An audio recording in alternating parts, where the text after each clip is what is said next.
Let's start with the tremors that are being felt in the INDIA, that is the opposition alliance. As the INDIA alliance is scheduled to meet in Mumbai on 31st August, there is a friction brewing between the opposition parties which could turn things around. Several key discussions will be on agenda, including seat allocation and the logo of the alliance, which the opposition meets are going to discuss, and they are going to discuss the future strategies for the Lok Sabha polls as well. But the cracks have now emerged in the alliance after different parties have pitched their leader as the prime ministerial face of the opposition.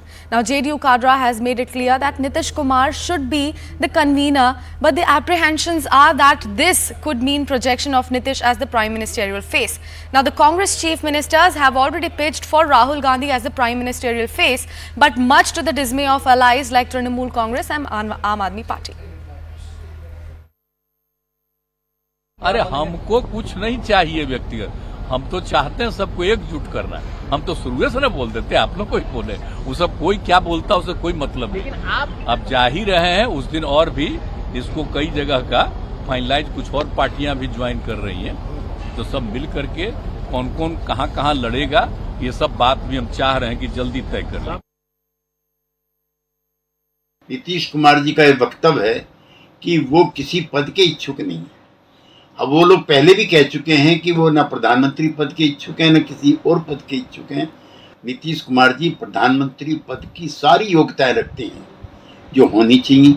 उनका केंद्र सरकार में अटल जी के मंत्रिमंडल में 5-6 विभाग संभालने का उनका योग्यता रही, अनुभव रहा है, और पिछले 16-17 वर्षों से बिहार को आगे बढ़ाने में उनका योगदान रहा है। वो जयप्रकाश जी के लोहिया के सिपाही रहे हैं, आपातकाल में उन्होंने 19 महीने जेल में गुजारे हैं, लिहाजा वो किसी भी बड़े से बड़े पद के लिए योग्य हैं। सो कॉल्ड इंडिया गठबंधन, जिसको मैं कहता हूं घमंडिया गठबंधन, इसमें 3 ही नहीं है, कम से कम 10 से 12 लोग इसमें पीएम के उम्मीदवार हैं।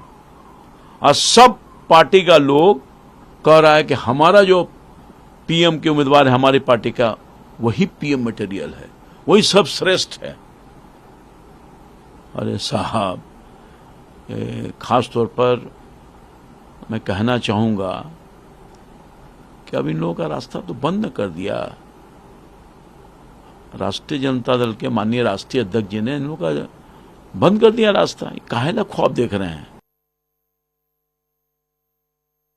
देखिए, एक इनको दिक्कत ये हो गई है कि घमंड शब्द जो है वो पूरे देश में लोग भारतीय जनता पार्टी की सरकार के साथ उसको लगाने लगे थे, कभी कभी बल्कि प्रधानमंत्री पे भी ये शब्द इस्तेमाल होता है।